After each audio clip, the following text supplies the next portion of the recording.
こんにちは。映像ディレクターの高橋優と申します。今日は、シネマティックな映像表現をする方法というテーマで、少しお話しさせていただければと思います。よろしくお願いします。まずはじゃあ、簡単に自己紹介をさせていただければなと思います。私、映像ディレクターの高橋優と申します。2015年頃から実写での映像制作を始めていまして、もともとは実写畑の人間なんですけれど、2021年頃の、コロナ禍で、撮影が全然できないぞっていうなったタイミングをきっかけに、CG の制作を開始しました。ブレンダーを中心に実施制作の昭和124年っていう、CG アニメーションを SNS を中心に発表しています。今は、クライアントワークと自主制作を並行して活動しています。今年はちょっと自主制作を今日はしっかりやりたいなと個人的には思っています。よろしくお願いします。ちょっと一度、昭和124年という作品を流させていただきます。私のディレクターとしての特徴なんですけれど、もともと実写畑の人間なので、カメラワークだったりとか、ライティングだったりとか、そういった知識が割とそのまま CG に生きているっていうのがちょっと一つの特徴なのかなと思っています。で、この辺のことは割と実写でやってると普通にやってることが割と CG でやるとちょっとなんていうんですかね、ちょっと特殊な技術だったりすることもあるのかなと思っているノウハウだったりすることもあるのかなと思うので、その辺を今日は皆さんに共有していけたらなと思っています。はい。では、ちょっと話を進めていきたいなと思います。今日のテーマになっている、シネマティックな映像っていうことなんですけど、そもそもシネマティックって何ぞやみたいなお話があると思うんですけど、調べると結構曖昧というか、すごいいろんな定義があるんですけれど、今回は、仮に、私の主観で、実写映画のような映像っていう意味でお話できたらなっていうふうに思っています。で、実写映画の、特徴なんですけれど、特有の表現っていうのは、カメラワークだったり、ストーリー性、あと照明効果、カラーグレーディング、演技、あと特殊効果、いろいろあると思うんですけれど、今日はこの中でカメラワークについて特にお話ししていきたいなと思っています。で、そもそも、我々のいる現実世界と、CG の世界の違いっていうのは、まずどういうところにあるのかっていうのを考えていきたいなと思うんですけれど、まず、我々がいる現実世界っていうのは、光源だったり、重力、いろんな汚れ、大気とか、かなり複雑な要素が絡み合っている、すごく制約も多くて、すごい情報量の多い、ノイジーな世界だろうと思ってるんですね。例えばこういう写真を見ても、この木だったりとかはもう個別に動いていたり、あるいはここの人たちも完全にランダムに動いているし、服装も全て異なっていたり、または当然地面はですね、リピートしてないものがあると。すごい、言ってしまえばすごい過剰法な世界だなと思うんですけれど、そんな中でなんで我々がそれを見ていられるかっていうと、おそらくその中にあるいろんな情報の頭の中で自動的に選択してるんだなと思ってるんですね。で、映像っていうのは、そういう選択された脳内にある現実世界っていうのを疑似的に再現しているものじゃないかなと思っています。なので、実写映像っていうのはこういう過剰法な世界を切り取って脳内にあるような風景に近づけていくっていうのが、実写のアプローチになる。つまり、実写映像ではノイズを減らしていくっていうことにかなり努力をしているっていうものだと思っています。それはレンズだったりとか、例えばレンズでぼかして、例えば今この視点の人が都庁だけを見ているんだったら、都庁以外のものをこうぼやかしてしまうとか、あるいはジンバルとかドローンとか、ライティング、あらゆることをして、情報量をきれいに整頓して見せていくというのが実写の世界だなと思っています。それに対してCG の世界っていうのはもうデフォルトでもう何のノイズもないすごくクリーンでシンプルな世界なんですね。で、重力による制限もないと。なので、この状態っていうのは現実世界では絶対ありえない世界なので、現実世界に近づけていくっていうことが、まず CG における最初のアプローチ。CG でリアリティを出していくっていうことの最初のアプローチだと思うんですね。そのためにはいろんなモデリングをしたり、複雑なライティングをしたり、あるいはちょっとオブジェクトにベベルをかけたり、汚したりとか、大気を再現したりとか、レンズのディストーションを再現したりとか、いろんなアプローチがあると思います。つまり、CG の中にノイズを足していくことで、現実世界に近づけていくっていうのが、CG におけるアプローチの第一段階なのかなっていうふうに僕は思っています。で、この中でカメラで起きる固有の現象っていうのがいくつか、実写の中で起きる固有の現象っていうのがいくつかあって、一つは身長の範囲内の映像が多くなるっていうことですね。これはもう完全に重力があったり、物理的な理由なんですけれど、三脚だったりとか、もともとは手に持つデバイスなのでカメラが圧倒的に人間の身長の範囲内の映像が我々が見ているものは多くなってくるということですね。あるいは一つはカメラマンの体勢が映像に影響してしまうということですね。これも次の手ぶれとかもそれに含まれるんですけれど、そういう影響がその映像にも出てくるということですね。あとはレンズの歪みだったりとか、あとはカメラがリニアでない動きをするっていうこともあると思います。これはCG だったらキーフレームを打てば普通にスーッと動いちゃうんですけど、現実世界では歩いてても揺れもありますし、例えばドローンとかを使ってたとしても、実はそこには微妙な揺れが含まれてたりとか、風による影響があったりとか、そういうのありますね。あとはフォーカスが、カメラマン、動くものをかけるときにフォーカスが間に合わないみたいなことも十分にあり得るのかなというふうに思っています。じゃあ、ここからが、ちょっと実践編というか、実際の、カメラワークの再現になってくるんですけれども、その前にちょっとお話しておきたいのが、どういうふうにシーンを演出するかっていうのはすごく主観的な作業なので、基本的には個人の解釈に委ねられています。なので、僕が言うのも一つの解釈の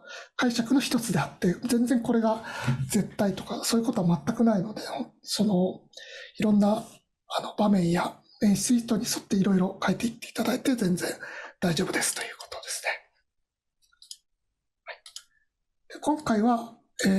回最終的にどういうものを作るかっていうのをお見せしたいなと思います。今回作るのはこういう感じで POV ですね。手持ちのカメラで誰かが暗闇を探検しているみたいな、割と今結構コンテンツとしては増えているものかなと思うんですけれど、リミナルスペースでしたっけとか、あとはホラーっぽいコンテンツとかでも主観でカメラっていうのを再現していきたいなと思います。それのいいところはですね、人物のモデリングをしなくても物語的なものが作れるっていうのがあると思います。なのでこの辺のことを手持ちカメラの動きっていうのを覚えると、風景をモデリングしておけば、それに沿って、それだけで一応物語性のある映像が作れますということですね。はい、ではじゃあちょっと手持ちカメラの基本的な動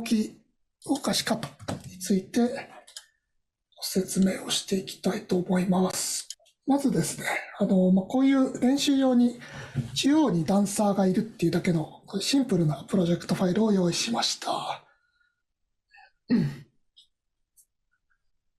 すごいシンプルな感じですね。で、カメラの焦点距離なんですけれど、だいたい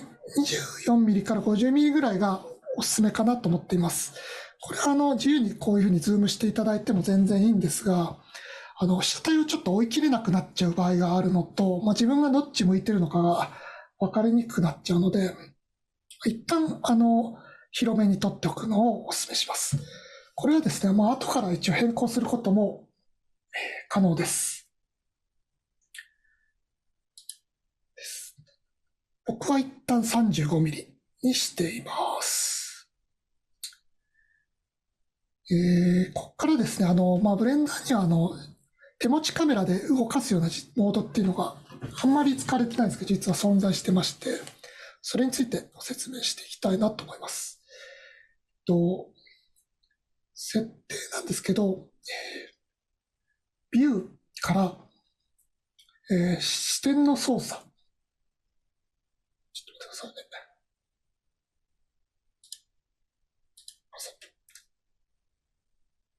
ビューからですね、視点の操作、そしてウォークナビゲーション、これをしていただくと、マウスのよって視点が操作できるようになって、W ボタンで前進、S ボタンで後退、キーボードの S で交代、A で左移動、D で右移動、ホイールで移動速度調整ってことができるようになります。これお気づきの方もいると思うんですけど、ゲームの FPS のゲームの操作方法、そのまんまなんですよね。なので、結構、ゲームやる方はすごく馴染みのある動きになるのかなと思います。ちなみにですね、G キーでグラビティモードといって、重力を再現するモードがあります。これによって、下にある、オブジェクトに、吸着して、上下には移動しないようにすることもできます。V キーでジャンプができるみたいです。ますますゲームっぽい感じになるのかなと思います。今のところでは、今回はちょっと上下にも若干カメラを動かしたいので、グラビティモードをオフにした状態で、制作を進めたいなと思います。で、撮影自体はですね、この自動起動挿入っていうのをして、その状態で再生して、カメラを動かすと。で、自動的にキーフレームを打っていって、手持ちのカメラを撮影をするっていうのが基本的なやり方になります。ただですね、ちょっとその前にやっておいてほしいことがありまして、それですね、再生をしてから、先ほどのビューから、視点の操作、ウォークナビゲーションってやってるとですね、ちょっとバタバタしちゃって、カメラが動き出した時にはもうかなり、進んじゃってるってことになるので、おすすめの設定としては、まず、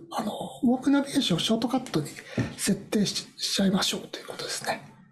これはウォークナビゲーションを選んでいただいた状態で、右クリックをしていただくと、そこからショートカット割り当てっていうのがあるので、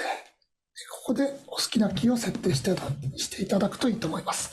僕は使ってないマウスの、ボタンをそのまま設定しちゃっています。これで撮影の準備は整ったという感じですね。はい、じゃあこの状態で再生してカメラを動かしていくと。これ実際なんですかね、ダンスしてる人を撮ってるつもりでぐるぐる回りながら部分を撮っていきます。はい、撮れました。一回ちょっとじゃあ再生してチェックしてみましょう。そうすると多分わかると思うんですが、かなり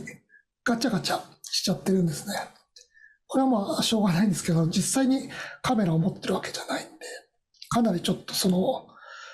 手持ちのカメラっていうよりは、もうちょっとなんですかね、ゲームっぽすぎるというか、ガチャガチャした感じになっちゃってますと。これだとちょっと手持ち感がないので、これがなんでこうなってるかっていうのをちょっと一回原因を知るためにグラフエディターを開いてみます。グラフエディターで見てみるとわかるんですけれど、一部がですね、こう平坦になっていたりとか、キーフレームが打たれてない箇所があったりとか、こういうふうに平坦になるって、動きが止まってるっていうことなんですけれど、現実人間の体っていうのはゆっくり動いていたり、感性が働くので、止まるにしてもピタッと止まったりとかはしないんですね。なので、それが違和感の原因になってるのかなと思います。なので、この全体をスムージングしていくことで、その辺を解消していきたいなと思います。ちょっとグラフエディターを最大化してみます。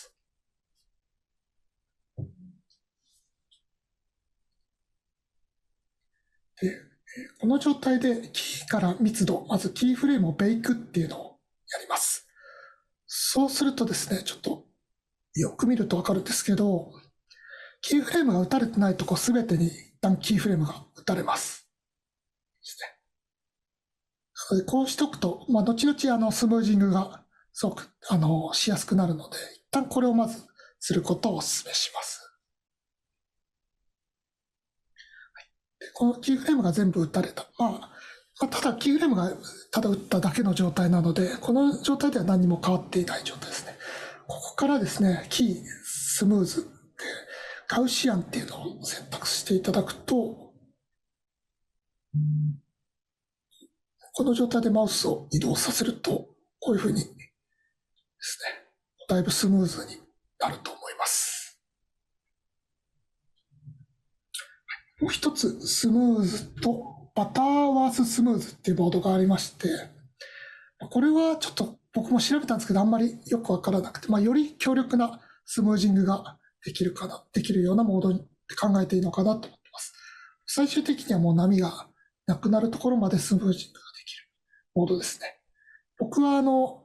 よりスムーズにしたいときはこちらの方を使うようにしています。どちらでもお好みですね。だいたいこういう感じでスムージングして、ちょっと今回は僕はガウシアンの方かな。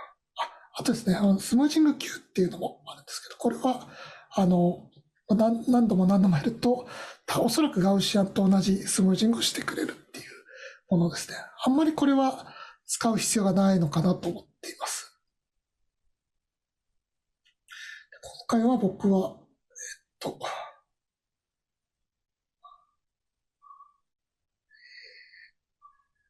ガウシアンの方かな。で、スムージングをしてみたいと思います。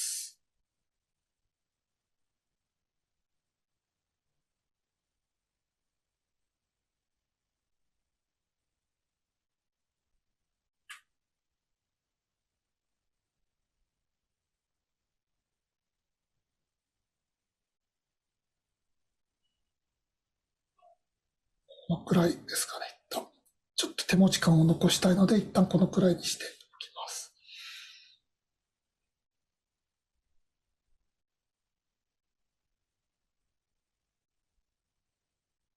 それで、一度画面を戻して再生してみると、ちょっとわかりにくいかもしれないんですけど、さっきよりはガシャガシャした感じはなくなってきてるのかなと思います。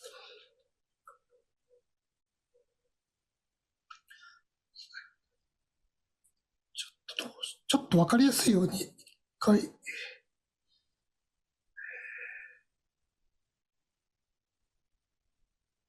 スムージング前後で分けてみようかなと思います。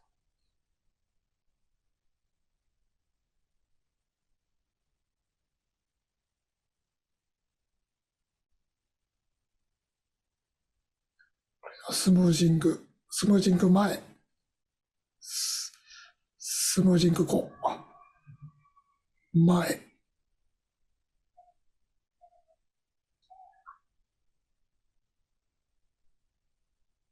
たいな感じですね。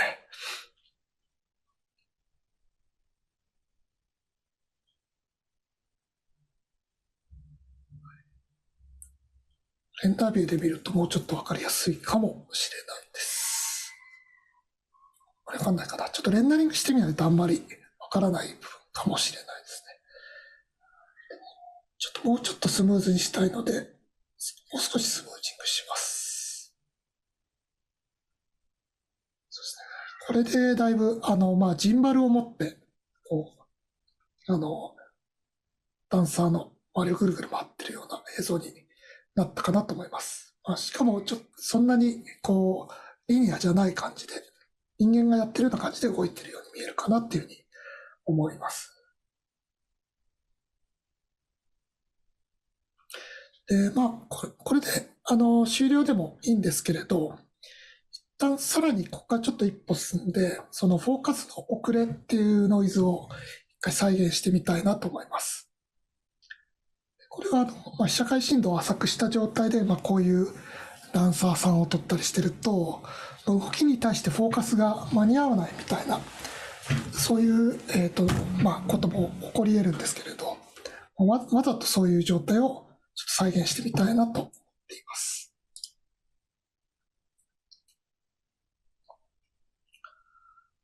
社会深度をかなり浅めにして、でですね、ここでエンプティを一つ追加します。エンプティに対してちょっとフォーカス合わせるっていう設定をしたいと思います。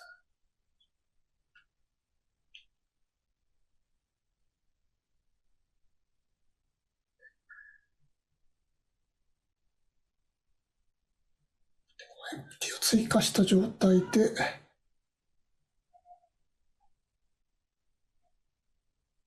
このエンプティをですね、今回は被写体の顔にフォーカス当てたいので、顔のあたりに合わせて、で、カメラの焦点オブジェクトからエンプティを選択します。これでですね、このエンプティに対して、フォーカスが常に合うようになります。名前をちょっとわかりやすくフォーカスとかに変えておきます。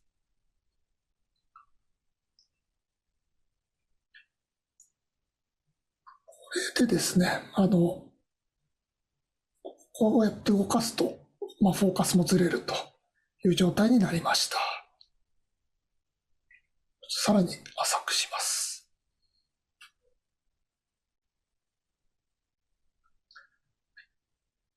そうですね。動くと、このエンプティが動くと、フォーカスもずれるっていう感じですね。で、これでちょっと撮影していくんですけど、ちょっと一回練習をしてみたいなと思います。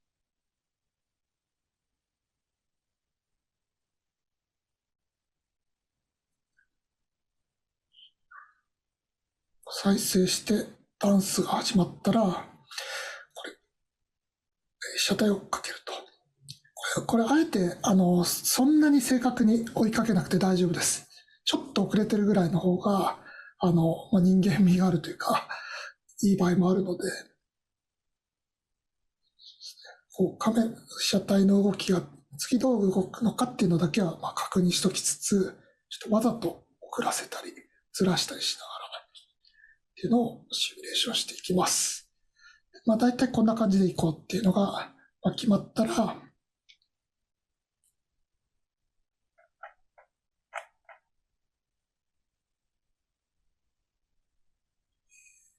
じゃあ実際の撮影に移っていきたいなと思います。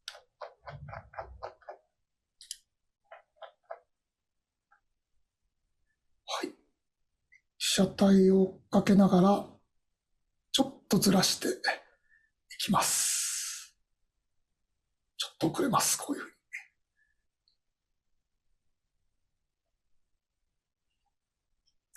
はい。こんな感じで、多分いいんじゃないかなと思っています。で、ジンバルを持って、ちょっと、浅めのレンズで、実写だったらフォーカスマンの人が一生懸命合わせてるみたいな、そういう映像になってきたのかなと思います。はい、これで、できた映像っていうのをお見せしたいなと思います。こういう感じですね。もう少し、ぶれててもいい気もするんですけど、ジンバルを持って、ちょっとズームしすぎかもしれないですけど、ジンバルを持って、ぐるぐる回りながら撮ったみたいな映像ができます。これは、プロジェクトファイルとしてはもう本当にめちゃくちゃシンプルなものなんですけれど、カメラワークで、割とこういうふうにちょっとリアルめなものができるよっていうのの一例でした。これ結構自分がすごくやるのが、バーチャルシンガーさんとかのミュージックビデオを作るってなった時に、この手法は結構面白いなと思っていて、ちょっとK-POP みたいな、K-POP のミュージックビデオみたいな、カメラの動きも頑張ればできますし、結構ライブ感のある、バーチャルシンガーの方だけでライブ感のある映像みたいなのが作れると思います。それって実際やったのが多分、もうすぐ公開されると思うので、それを見るとまた嬉しいです。このやり方っていうのは、他にもちょっと応用ができまして、こんな感じで会話劇だったりとか、そういうような場面で作ることもできます。これができたのが、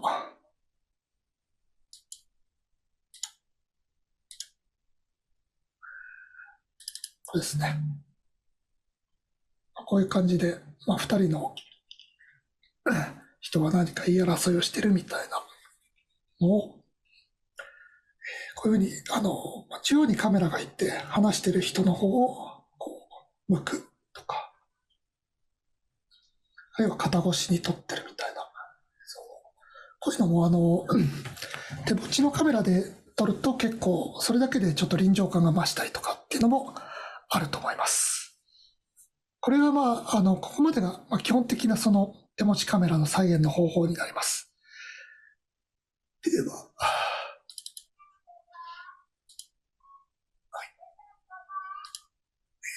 じゃあ、次にですね、じゃあ、実際、じゃあ、これを使って、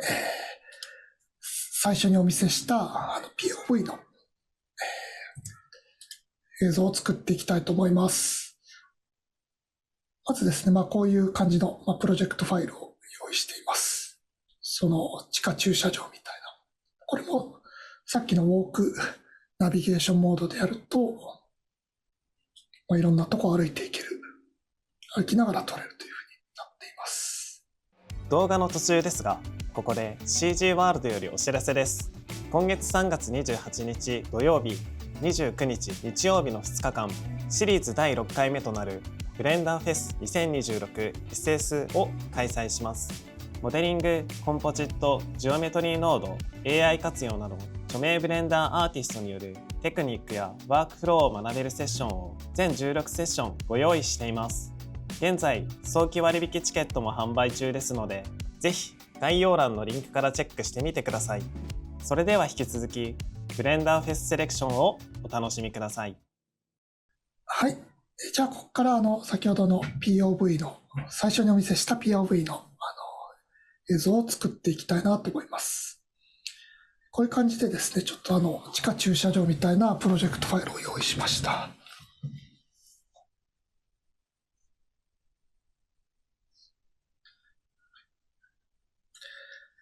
これもですね、先ほどと同じようなウォークナビゲーションモードで、中を歩きながら撮影をしていこうかなと思います。ここでですね、ちょっと地面からあんまり離れたくないので、グラビティボードをオンにしています。中を歩いていって、一回振り返る。歩いていって、一回振り返る。今回ちょっと追っかけられるような演出をしたかったので、徐々にマウスホイールで歩く速度を上げて、で、ちょっとだんだん恐怖で走っていくような感じにしています。これコツとしてはですね、本当に主人公になったつもりで、もう、追っかけられてるのであれば、追っかけられてるつもりで、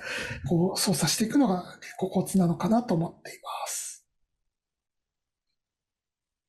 じゃあ続いて、先ほどと同じように、スムージングをかけていきたいなと思います。やってることは、先ほどと一緒ですね。まずは密度から、キーフレームをベイク。で、キーフレームを全フレームに対して打ちます。その後、スムージングをかけていきます。こんな感じなのかな。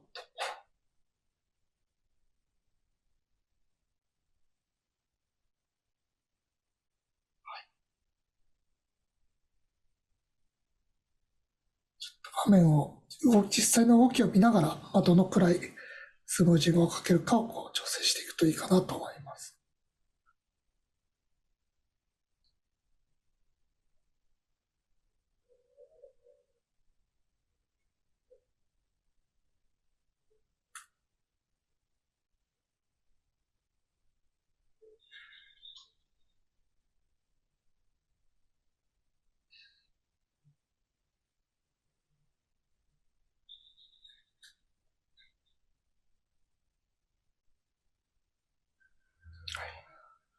じゃあ、こんな感じで、いいのかなと思います。この時点で、この視点だとですね、ちょっとジンバルを持った状態で歩いてるみたいな、そういうちょっとカメラの動きに今なってるんですね。スムージングをかけたので当然なんですけど。ちょっとこれだとですね、少し、実際は手持ちのカメラで、こういう場所を歩いてるかなと思うので、それを歩いてる感じを出したいと思います。これ、すごい定番の、アドオンなんですけど、イアン・ヒューバートさんのカメラシェキファイっていうアドオンを追加します。これですね、なんか実際に歩いてる人のノイズとかを、拾って再現してるそうなので、すごい、これ一発でかなり歩いてる感じが出ると思います。一回スムージングをかけてから、もう一回その歩いてる感じのノイズを足すっていう、そういう流れになりますね。これでだいぶ歩いてる感じが出てきたかなと思います。今回はちょっと後半から歩いて、走り出すみたいな、そういう流れにしたかったので、こう揺れとかも後半にかけて少しずつ増えていくような感じが望ましいなと思っています。なので、このスケールの値だったりとか、速度みたいな値を、速度はキーフレーム出ないのか、影響とかスケールの値を後半にかけてちょっとずつ増やしていくみたいな処理をしました。ちなみに、あれですね、このカメラシェキファイのアラは、二重にも三重にもかけられるので、もう一つ、これ作ってから気づいたんですけど、もう一つなんかかけてしまって、それを徐々に影響のパラメータを上げていくみたいな、そういう方法でも良かったかもしれないです。動きをチェックしながら、徐々に、いい感じに仕上げていきます。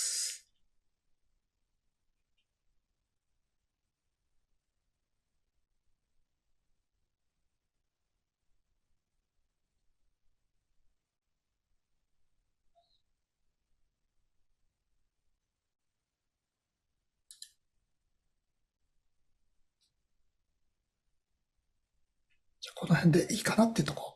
なりました。はい。今の状態でも、これでももう OK といえば OK なんですけど、今回もう一つやりたいことがありまして、それはですね、懐中電灯を主人公に持たせるっていうことをちょっとやっていきたいなと思います。まずじゃあちょっと懐中電灯を持たせる関係で全部の一番奥の照明以外を全部切ります。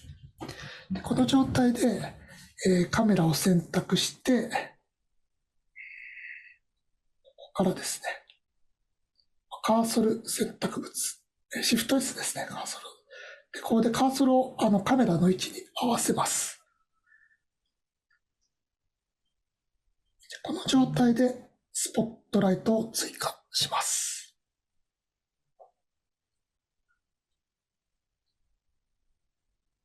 これがですね、懐中電灯になりますね。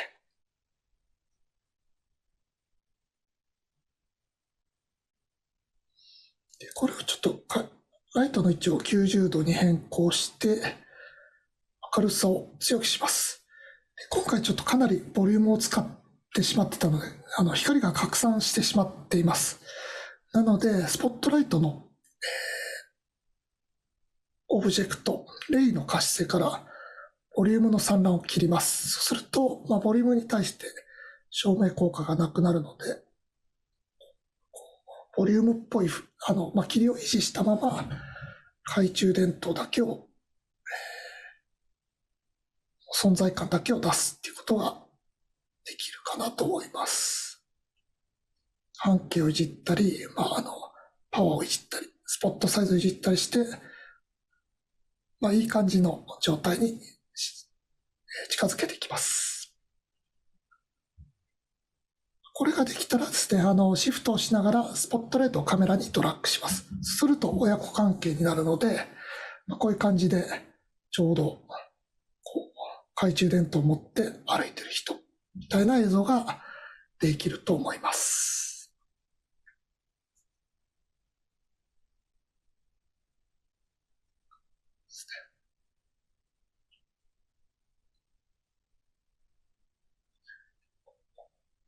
そうですね、いい感じにできてきたんじゃないかなと思います。かけられて、エレベーターまで逃げてくると。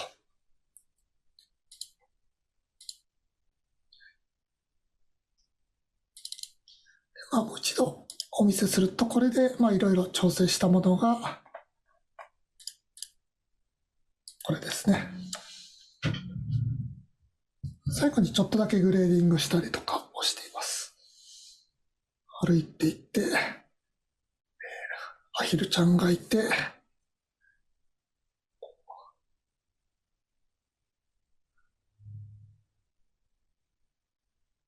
返ると、またアヒルちゃんがついてきてると。で、徐々に怖くなって、走り出して、最後エレベーターに来て、周りを見渡すと、いない。エ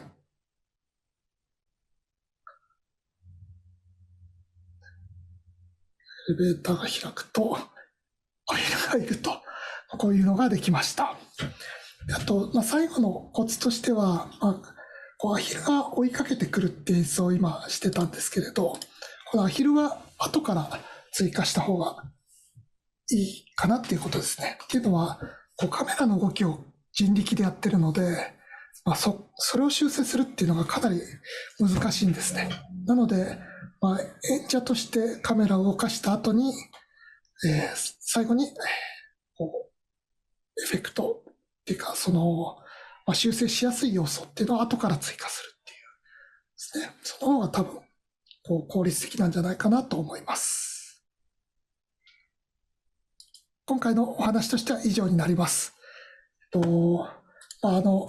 とめると、ノイズがない世界に対してノイズを追加していくっていうアプローチだったんですけれど、このやり方はカメラだけじゃなくて、いろんな、ことにも、応用ができるかなと思います。なので、楽しみながら作ってもらえたら嬉しいです。今日はありがとうございました。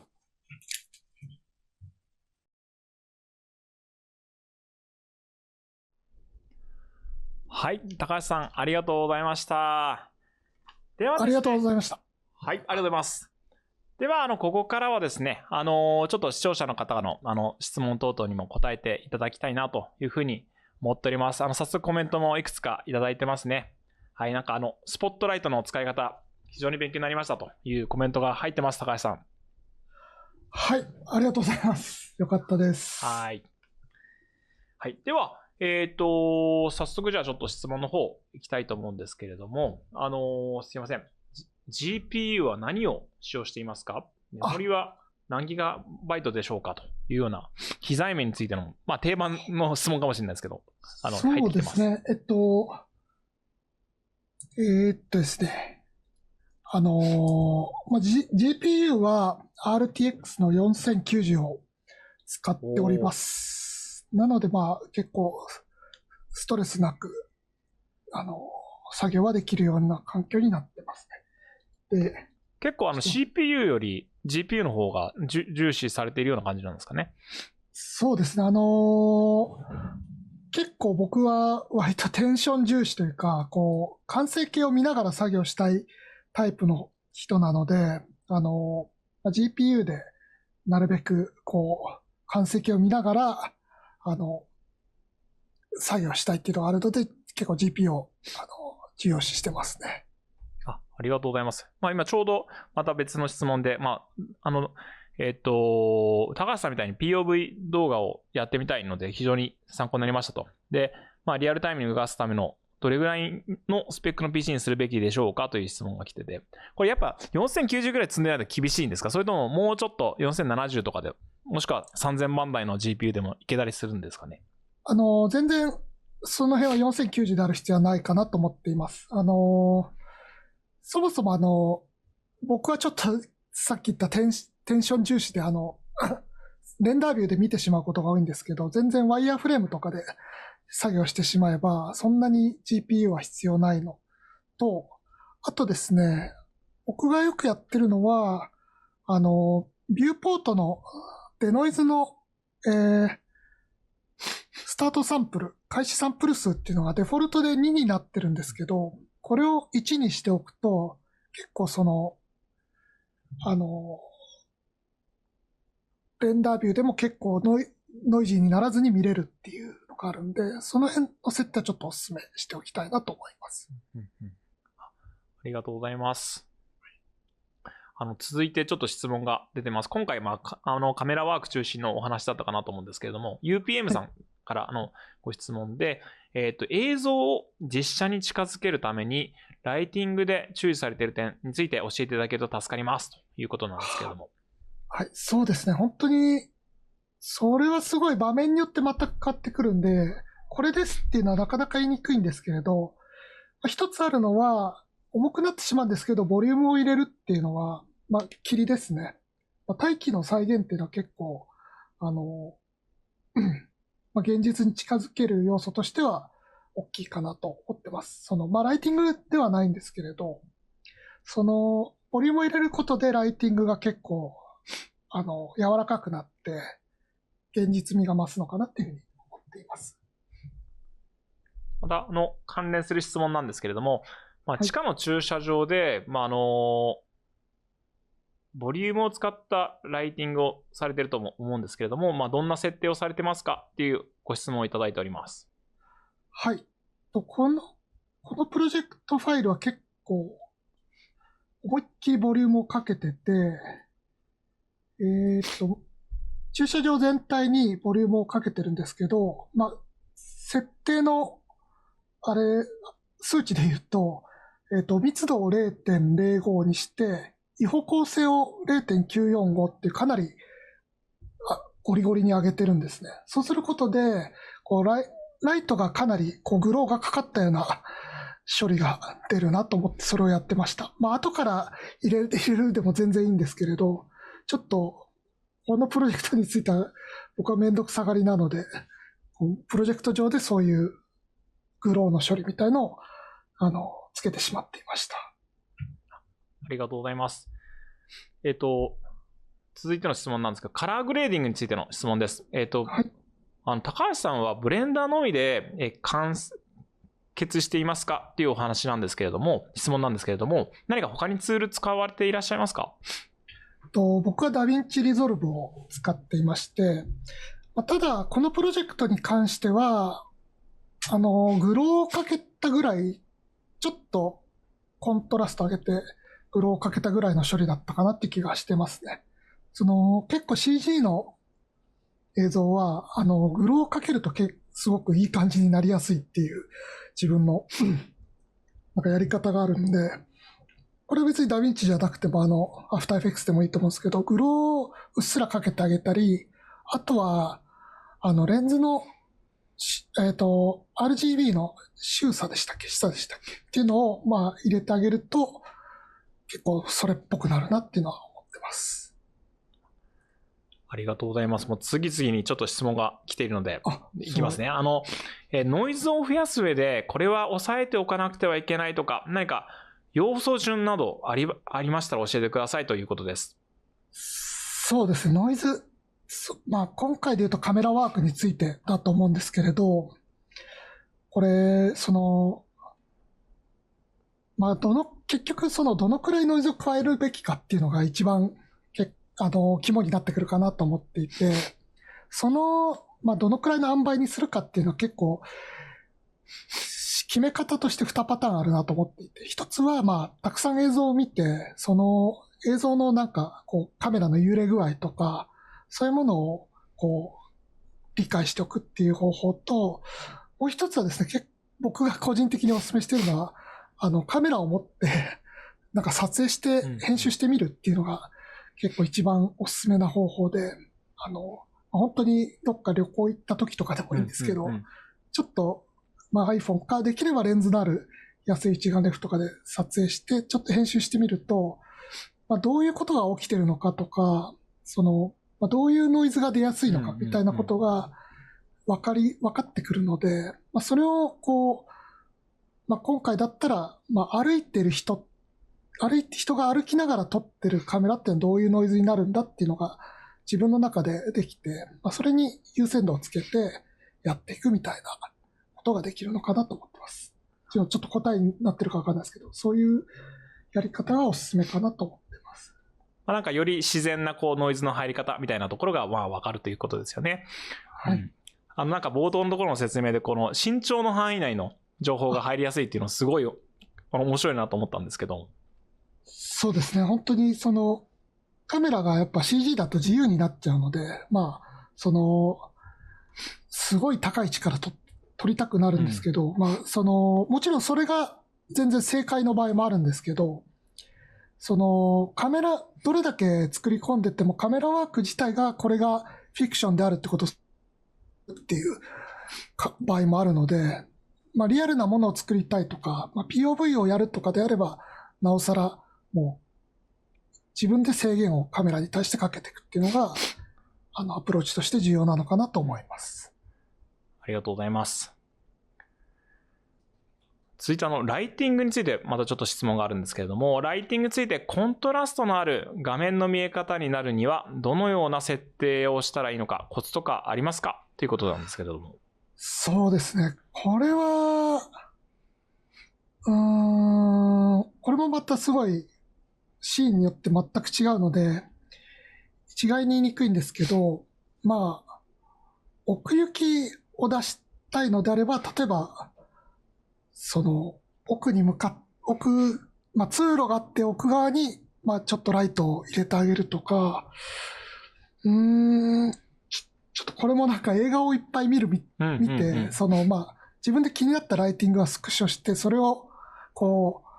ブレンダー上で再現するみたいなことは僕がたまにやってるんですけど、その辺はすごい勉強になるなとは思いますね。なんか映画を見るときのポイントというか、なんかコツとかってあったりするんですか？そうですね。映画は本当に楽しんで見ることの方が多いんですけど、これはライティングがすごかったなっていう映画を、例えば挙げると、今回のこういうような暗い場面でのライティングだと、ナイトクローラーっていう映画がありまして、パパラッチの話なんですけど、夜のシーンが圧倒的に多いんですね。なので、夜のライティングっていうのをものすごいこだわって作っていて、ナイトクローラーを見るともうあらゆるライティングのアイディアが詰まってるので、結構おすすめです、それ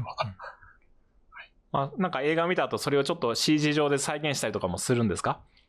全然しますね。なんかもうすごい簡易的なプロジェクトファイルですけど、同じような画角を作って、こういう風に配置したらこう見えるんだみたいなのはやったりしますね。ありがとうございます。ちょうど今、裏番組で、アドオンの番組やってますけど、アドオンについてのちょっとご質問も入ってます。はいおすすめのブレンダーのアドオンなどあれば、ぜひ教えてくださいということなんですが。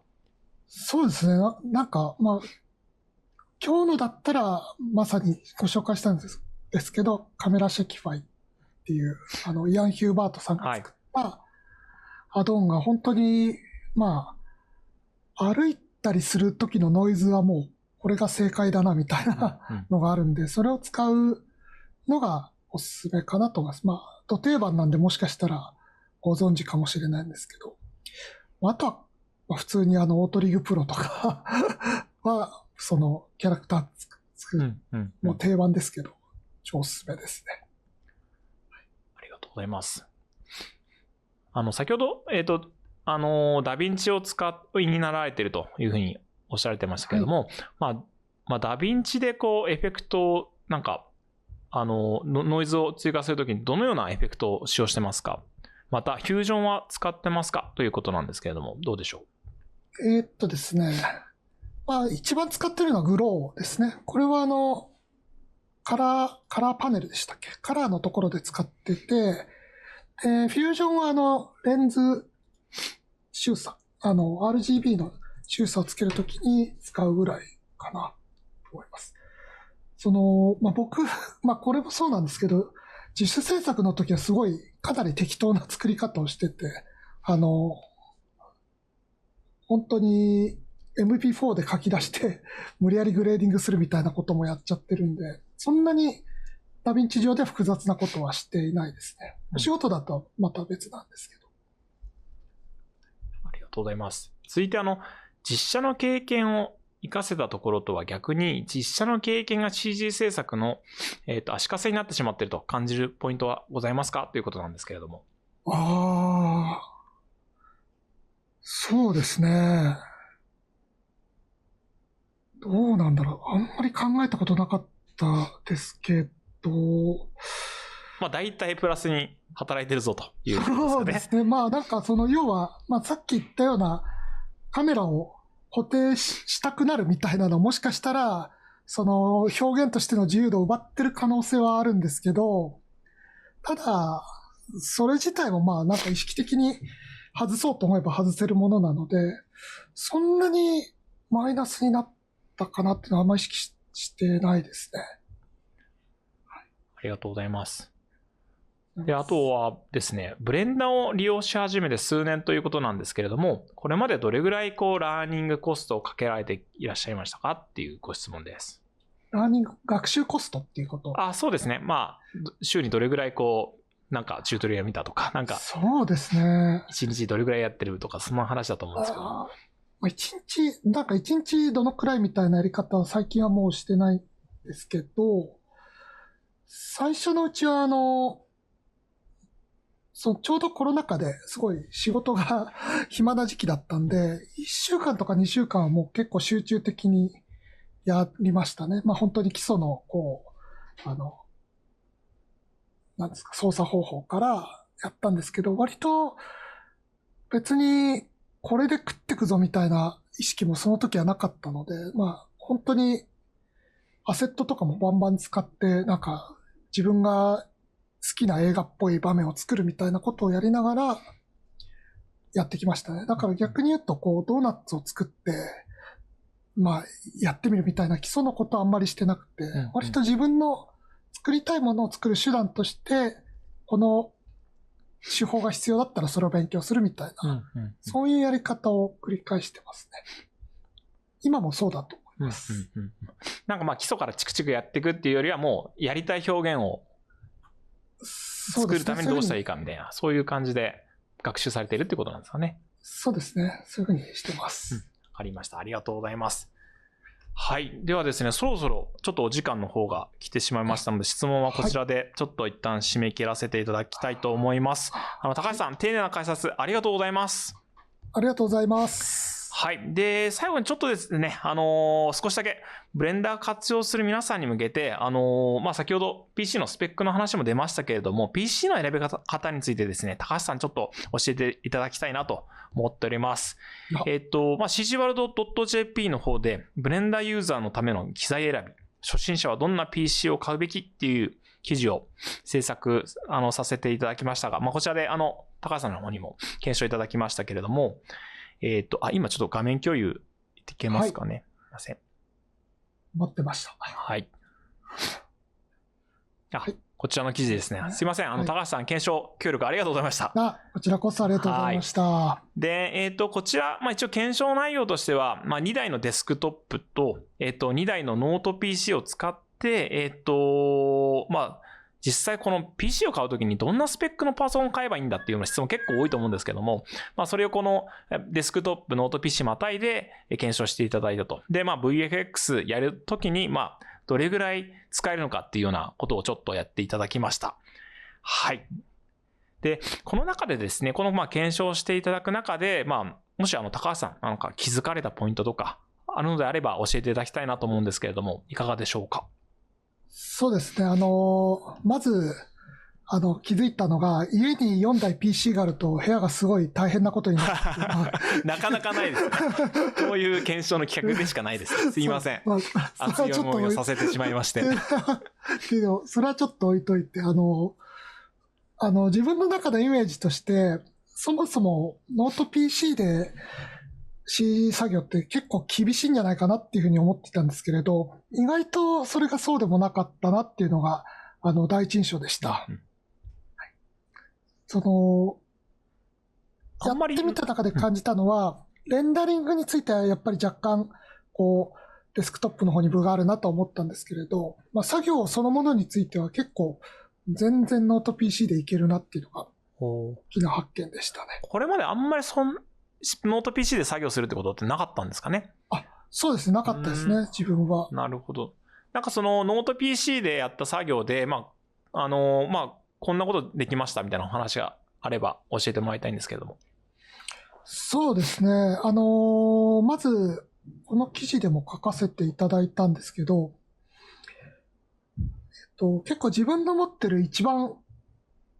めちゃくちゃ重いプロジェクトファイルみたいのを、開いてみたんですね。で、開いてみて、どれだっけな。これかな。ここに出てるプロジェクトファイルを開いたんですけど、かなり重い、プロジェクトだったんですけど、そのノートでも普通に開けて、かつ、そんなに遅延もないなっていう検証結果が出て、それがすごいびっくりしましたね。ありがとうございます。あとは、そうですね、レンダリングとかについては、レンダリングというか、そうですか、全体を検証してみて感じたのは、用途ごとに結構分かれるなっていうのを感じたりしてました。結構値段によってもその作業内容変わってくるっていう感じですかね。得意な領域というか。そうですね、まさにそういう印象でしたね。例えば、この図にしてみたんですけれど、初心者ノートであれば、ノンフォトリアルな表現で、かつ静止画であれば全然いけると。これは、あれですね。動画になると、レンダリングが大変なのでっていう意味でこういうふうにしてるんですけど。この赤いところが、あれですかね。ノートでいける領域ってことですかね。そうですね。なので、逆にもう一番ノンフォトリアルで静止画でいくんじゃいっていう人は、もう、このノート PC で全然いけるなという感じでした。次にゼネラリスト向けのノートっていうのは、この黄緑の領域なんですけど、これは、全然フォトリアルの作業ももうほぼほぼできるなっていう印象でした。レンダリングについてはちょっと、もしかしたら、時間はちょっとかかっちゃうなって感じなんですけど、なので、アニメーションさせるのであれば、時間はかかるけど、できなくはだけど時間はかかるなっていう印象でしたね。次に、デスクトップの、バランス型エントリーモデルっていうのは、ほぼ全ての領域を、網羅しつつ、レンダリングについては、もう、ほぼほぼできるんですけど、その上にある、